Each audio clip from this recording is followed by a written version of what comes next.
औरत का फैसला। नैतिक मूल्यों से ये कहानी भले ही आपको इंसाफ करती ना दिखे, लेकिन जिम्मेदारियों की नजर से देखेंगे तो शायद कुछ समझ में आए। ये क्या है बहू, सुबह से घर का काम करती रहती है, फिर ऑफिस जाती है और बच्चों में लगी रहती है। ये ऑफिस क्यों नहीं छोड़ देती, या फिर घर के लिए कोई नौकरानी रख ले। कैसी बात कर रही है माँ? जानती तो है ना अभी इनके ऊपर कितना लोन है। थोड़ा ही सही मदद कर देती हूँ तो अच्छा लगता है, और अभी उनको मेरे पैसे की जरूरत भी तो है। सुधा चंदर को बचपन से प्यार करती थी। एक ही मोहल्ले में खेल कूद कर बड़े हुए दोनों। जहाँ सुधा संपन्न परिवार से थी तो वहीं चंदर का परिवार आर्थिक परेशानियों से जूझता ही रहा। लेकिन सुधा की जिद के आगे किसी की नहीं चली। सुधा, कल ऑफिस जल्दी जाना है और 2 दिन के लिए गुजरात ऑफिस के काम से भी जाना होगा। अरे कैसी बात कर रहा है बेटा, बहू को अगले महीने बच्चा होने वाला है, इस वक्त तो उसके साथ है। अरे कोई बात नहीं ना माँ, उनको जरूरी काम होगा, वरना मेरा चंदर ऐसे वक्त में मुझे छोड़कर कभी नहीं जाता। चंदर सुबह घर से निकलता तो आधी रात को घर में घुसता, वो भी शराब के नशे में। चंदर की माँ उसे खूब समझाती। अरे माँ, देख रही हो ना कितना कर्जा है सर पर, काम करना पड़ता है। दिन रात काम नहीं करूँगा तो घर कैसे चलेगा। अरे लेकिन बहू को भी तो देख लिया कर, इस हालत में भी घर का बाहर का सारा काम करती है। चंदर तो जैसे माँ की बात सुनकर भी अनसुना कर देता है। ऑफिस के बाद चंदर का फोन माँ के पास आता है। माँ, वो ऑफिस के काम से आज रात के लिए पास के शहर के ऑफिस जाना पड़ रहा है, कल सुबह आ जाऊंगा। सुधा रात को कमरे में सो रही होती है कि उसके पेट में दर्द होता है। सुधा चंदर को वीडियो कॉल करती है। इनको फोन कर लो, शायद कुछ आराम मिले। लेकिन 10 बार फोन करने पर भी वो सुधा का फोन नहीं उठाता। ऑफिस के काम से गए हैं, हो सकता है बिजी हो। कितनी मेहनत कर रहे हैं हम लोगों के लिए। सुधा सो तो जाती है, लेकिन अकेले उसे कमरे में डर लगता है।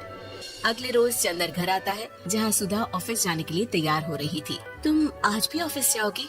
कल रात भर तो ड्यूटी की है, थक जाओगे, छुट्टी ले लो ना। अरे नहीं नहीं, कैसी बात कर रही हो, ये तो पॉसिबल ही नहीं है। अच्छा रुको, मैं जल्दी से तुम्हारा खाना और नाश्ता बना देती हूँ। बेचारी सुधा ऑफिस जाना छोड़कर लग जाती है पति के लिए खाना बनाने, उसके कपड़े प्रेस करने और जरूरत का सामान मुहैया कराने के लिए। हो सके तो रात की ड्यूटी मत लिया करो ना, मुझे बहुत डर लगता है। अरे यार क्या है, तुम तो ऐसे बिहेव कर रही हो कि तुम ही अकेली हो जिसे बच्चा होने वाला है। इतने लोगों के पति जो काम के सिलसिले में बाहर होते हैं, उनका क्या? सुधा को चंदर के मुंह से ये बातें अजीब लगती है। अरे हुआ क्या है तुमको? पहले तो तुम मेरा कितना ख्याल रखते थे, मेरे पास रहते थे, मेरी दवा से लेकर खाने पीने तक का सारा ख्याल। और अब इस बार तो तुम एक दफा भी मेरे साथ डॉक्टर के पास नहीं आए, क्यों? अरे पागल हो गए हो क्या? पागल वाली बात कर रही हो। काम धंधा देखो या फिर तुम्हें लेकर टहलता फिरो। और मुझे शुक्रवार की रात को काम से निकलना है, सोमवार आऊंगा। सुधा को समझ में नहीं आता कि क्यों अचानक से चंदर को फील्ड का काम मिल गया है। लेकिन एक दिन, सुधा, मैं और चंदर जरा एक रिश्तेदार के घर जा रहे हैं, तुम भी तैयार हो जाओ, घर में अकेली कैसी रहोगी? अरे नहीं नहीं, इस हालत में इसे लेकर जाना ठीक नहीं है। अरे लेकिन मैं ऑफिस भी तो जाती हूँ, फिर घर में अकेले। चंदर उसकी कोई बात नहीं सुनता।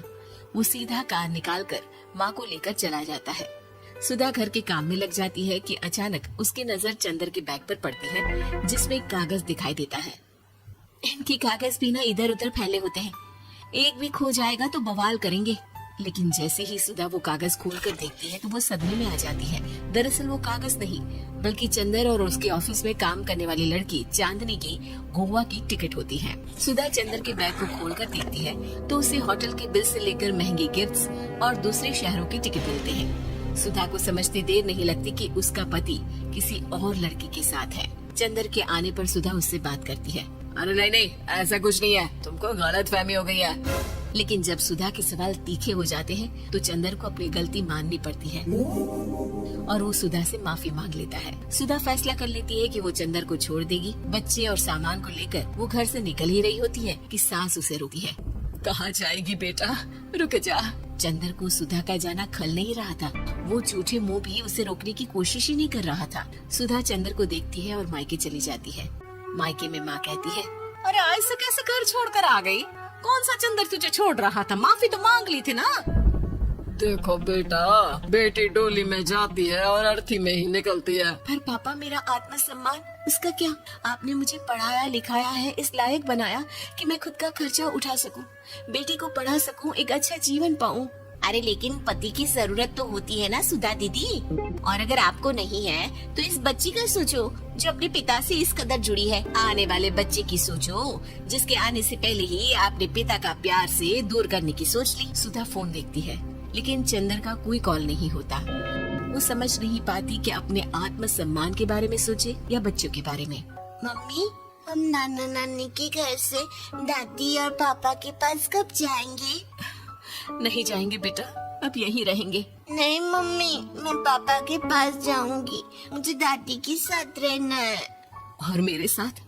हाँ, आपके साथ भी तो, सबके साथ माँ। देखो सुधा दीदी, आपके सर पर पिता का साया होना जरूरी होता है। अपने घमंड के लिए पिता और बेटी को अलग मत करो। सुधा अब सामान उठाकर अपने ससुराल जाने लगती है, लेकिन मन में सवाल रह जाता है कि जिसे दुनिया घमंड समझ रही है वो उसका आत्मसम्मान था। चंदन ने माफी जरूर मांग ली, लेकिन कभी ये एहसास नहीं दिलाया कि वो सिर्फ उसी का है।